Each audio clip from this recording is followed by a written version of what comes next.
Today, we're going to dive into one of the most epic stories of leadership you'll ever find. And trust me, this is not just some ancient tale. It's a raw, foundational story about power, faith, and what happens when a whole nation decides to change how it's run, moving from prophets to kings. This one line right here, it pretty much sums up the whole book. 1 Samuel is all about these huge, shocking reversals. It's a world turned upside down where the most powerful people fall hard and the ones nobody sees coming rise to the top. So get ready, because nothing is ever quite as it seems. And that leads us to this question, right? The whole saga doesn't start with a big battle or a political scheme. It starts with one woman in total agony praying. How in the world does that one private moment kick off a chain reaction that builds a kingdom, crowns its first king, and then leads to that same king's tragic downfall? Well, let's get into it. Okay, so it all starts here, with a mother's prayer. But you gotta understand the setting. The spiritual leadership in Israel is a mess, totally corrupt. The whole nation is just waiting for something to change. I mean, check out this contrast. It's just night and day. On one side, you've got Hannah. She's praying so hard, so intensely, that the high priest, Eli, literally thinks she's drunk. And on the other side, you've got Eli's own sons, the guys in charge. They're described as good for nothing, treating the holy offerings like their own personal barbecue, just taking whatever they want. This clash between real faith and corrupt power is the spark that's going to light the fire for the whole story. And guess what? Her prayer works. She has a son, and his name is Samuel. The name itself is a constant reminder of where he came from. She asked God for him. And Hannah keeps her promise. She gives him back to serve God. And this kid, he's going to grow up to be the bridge between Israel's past and its future. Okay, this next scene is huge. In these days, hearing directly from God was super rare. And who does God talk to? Not the high priest, not the leadership. He calls out to a little boy, asleep in the temple. Once, Samuel, and the boy runs to Eli. Twice, he runs to Eli again. It happens a third time before the old priest finally gets it. God's basically rerouting the call, like a divine GPS avoiding a traffic jam of corruption, and speaking directly to the next generation. So let's fast forward a bit. Years have passed. Samuel is an old man now, a famous and respected leader.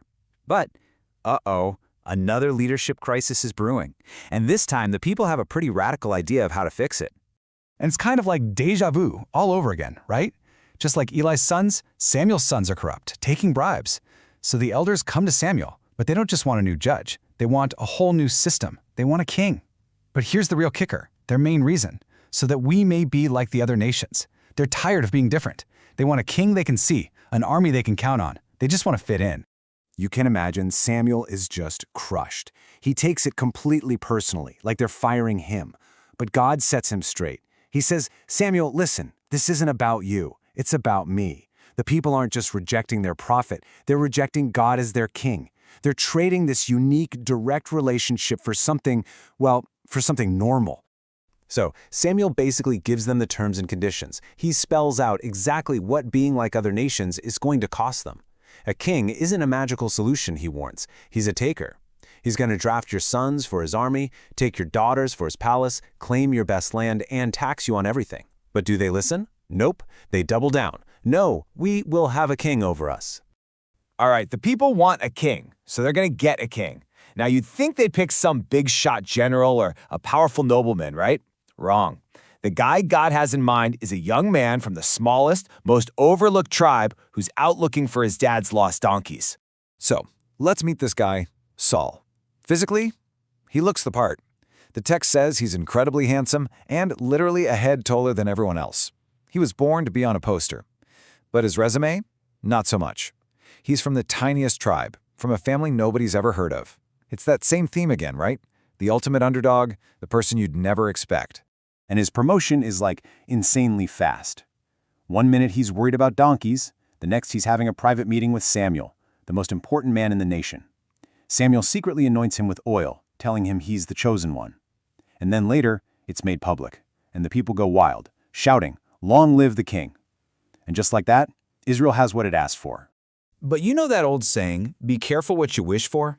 Saul's reign actually starts out pretty well, but it doesn't take long for the cracks to appear. His own fear and his failure to obey lead to this one catastrophic moment, where the kingdom is literally torn away from him. It all boils down to two huge mistakes. First, his army is facing the Philistines, and he gets scared.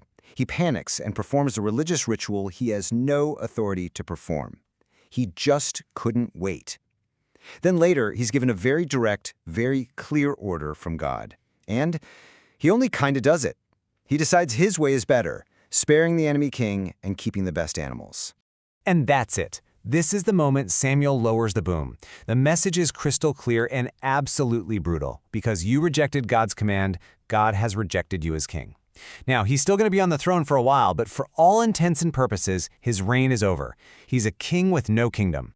So with Saul effectively fired, God sends Samuel on another secret mission to find and anoint the next king. And once again, God skips all the obvious, impressive choices and picks the last person anyone would expect. Not a soldier, but the youngest son of a man named Jesse, a shepherd boy named David.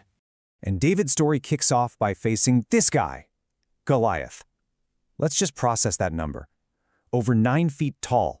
For 40 days, this absolute giant has been mocking and terrorizing the entire Israelite army, and they are all, including their super tall king, Saul, paralyzed with fear. Okay, let's look at the tail of the tape here. In one corner, you have Goliath, a walking tank covered in armor, loaded with weapons. In the other corner, you have David, who literally turns down the king's armor because it doesn't fit right. He shows up with a slingshot and a few rocks.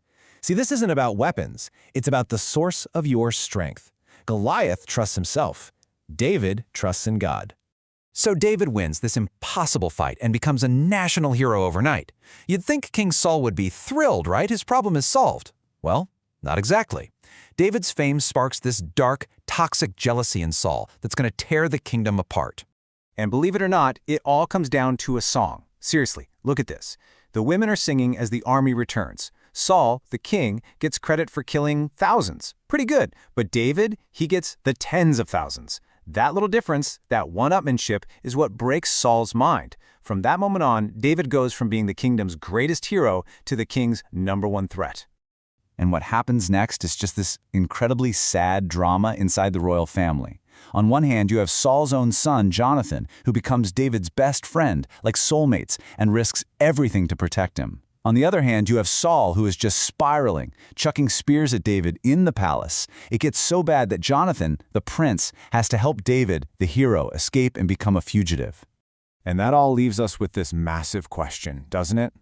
The whole story shows us what happens when the very leader chosen to bring security becomes, through his own fear, the biggest danger in the nation. It makes you ask, what is real power? Is it the crown, the army, the height, the cheering crowds, or is it something else entirely?